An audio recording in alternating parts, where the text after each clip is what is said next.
नमस्कार। पिछले अध्याय में मैंने आपको बताया था चौथा, पांचवा, छठे दिन का युद्ध कैसा हुआ। आज हम अगले दिन के युद्ध की बात करेंगे। किस तरह से घर के लोगों में ही युद्ध छिड़ा हुआ था। इसे सिविल वॉर कहते हैं। जब देश के लोगों में, एक ही देश के लोगों में युद्ध छिड़ता है तो उसे भी सिविल वॉर कहते हैं, गृह युद्ध ही कहते हैं। यहाँ तो वास्तव में अपने ही वंश के लोगों में युद्ध हो रहा था।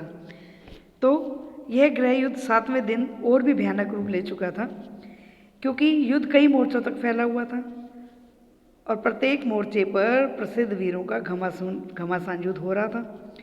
एक मोर्चे पर स्वयं भीष्म पितामह अर्जुन के साथ लड़ रहे थे, तो दूसरे स्थान पर द्रोणाचार्य और विराट राज में भयंकर युद्ध हो रहा था। तीसरे मोर्चे पर शिखंडी और अश्वत्थामा में युद्ध हो रहा था। एक अन्य स्थान पर धृष्टद्युम्न और दुर्योधन युद्ध कर रहे थे, तो दूसरी ओर नकुल और सहदेव अपने मामा शल्य पर बाण चला रहे थे।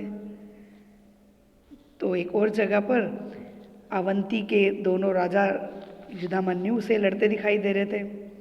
एक मोर्चे पर अकेला भीम दुर्योधन के 4 भाइयों के साथ लड़ रहा था, क्योंकि भीम में ताकत ही कई हाथियों जितनी थी। तो दूसरे मोर्चे पर घटोत्कच और भगदत्त में भीषण युद्ध हो रहा था। उन दोनों में द्वंद्व युद्ध हो रहा था। किसी और मोर्चे पर अलम्बुश और सात्यकी की लड़ाई हो रही थी। युधिष्ठिर का श्रुतायु के साथ द्वंद्व युद्ध हो रहा था।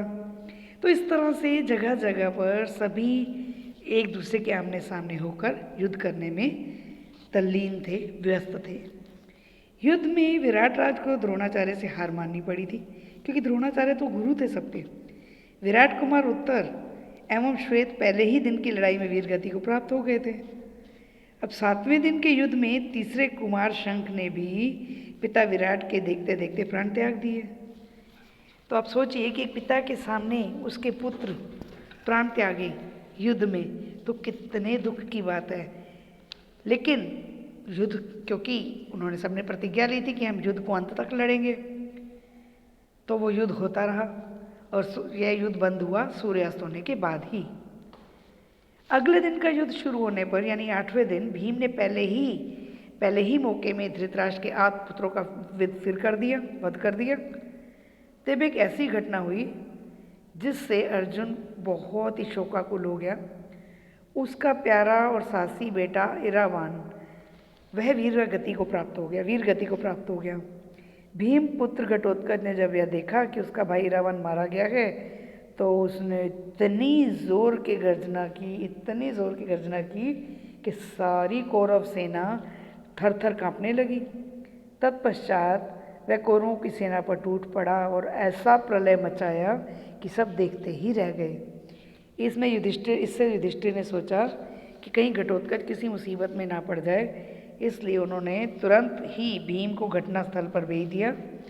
भीम के आ जाने पर युद्ध तो और भयंकर हो गया, और जैसे ही सूर्यास्त हुआ तो उस दिन का युद्ध भी समाप्त हो गया।